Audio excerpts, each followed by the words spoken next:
Le grand changement de ces programmes 2016, c'est qu'ils sont cyclés, comme nous trouvons l'adjectif dans les textes de la DGESCO. C'est-à-dire qu'en fait, nous nous retrouvons avec des programmes de cycle, un programme de cycle 3 pour les élèves de CM1, CM2, 6e et un programme de cycle 4 pour les élèves de 5e, 4e, 3e.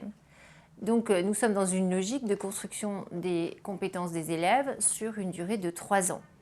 D'autre part, mais ça ce n'est pas une nouveauté, les programmes sont soclés, c'est-à-dire qu'ils ont été écrits en articulation avec un autre texte, le socle commun de compétences, de connaissances et de culture, qui a été lui-même réécrit ou rénové par rapport à son ancienne mouture.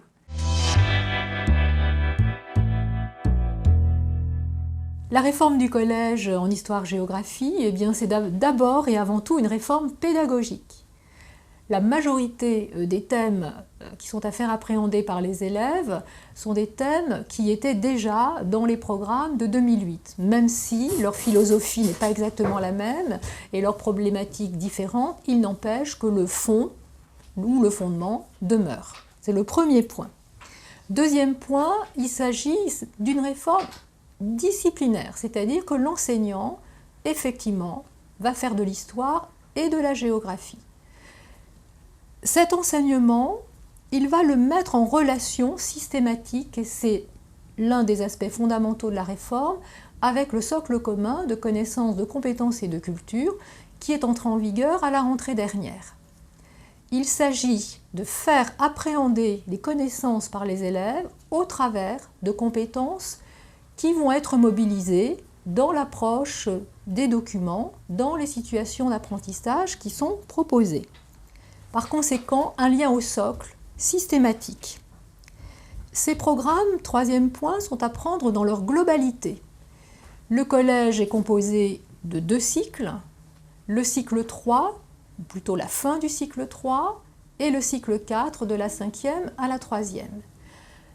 Les professeurs doivent prendre conscience que ces programmes s'inscrivent dans une démarche curriculaire, c'est-à-dire qu'ils ont déjà été abordés dans le premier degré et qu'ils vont poursuivre et enrichir ces programmes avec leurs élèves, mais en connaissance de cause. Ils doivent réaliser ce qu'ont fait leurs élèves dans le premier degré et notamment dans le cycle 3 qu'ils vont clôturer en classe de 6e.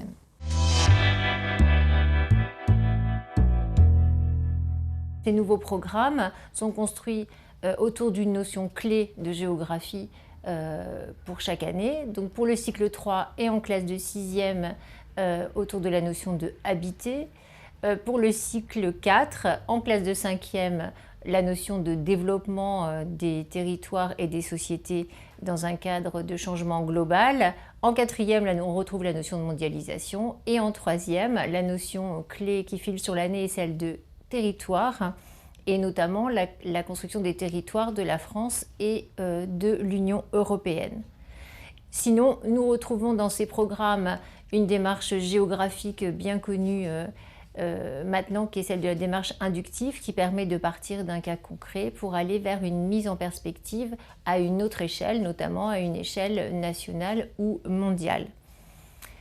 La dernière caractéristique de ces nouveaux programmes, c'est que le lien entre les connaissances à maîtriser et les capacités qui doivent être maîtrisées, elles aussi, par les élèves, ne sont plus associés dans chacun des thèmes de programme, mais nous avons un tableau de progressivité des compétences qui est affiché en début de programme.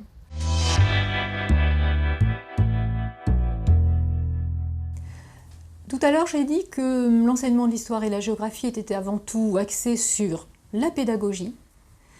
Ces programmes, contrairement aux précédents, ne s'enseignent pas. Ces programmes sont à envisager sous l'angle « que fait-on apprendre aux élèves ?» Par conséquent, ils ont un sens profondément didactique. Le professeur a en face de lui une classe hétérogène et il doit révéler l'intelligence de chaque élève. Chaque élève, en effet, a sa place et est acteur de ses apprentissages. Par conséquent, lorsque l'enseignant met en œuvre une séquence ou une séance de cours, eh bien, ce qui est à prévoir, ce sont les exercices qui seront proposés aux élèves en lien avec le socle, qu'il va effectuer dans le cadre du cours, ou bien oralement, en dialogue avec le professeur, ou bien de manière autonome, seul, avec son voisin, ou carrément en groupe. Tout cela, évidemment, en référence au socle commun, et notamment au domaine 2, qui est l'apprentissage de l'autonomie, où l'élève, finalement, va prendre conscience qu'il est capable, accompagné par le professeur, de réaliser lui-même ses apprentissages et par conséquent de comprendre le sens de sa présence en classe à un cours d'histoire ou à un cours de géographie, ce que cela lui apporte pour sa vie personnelle.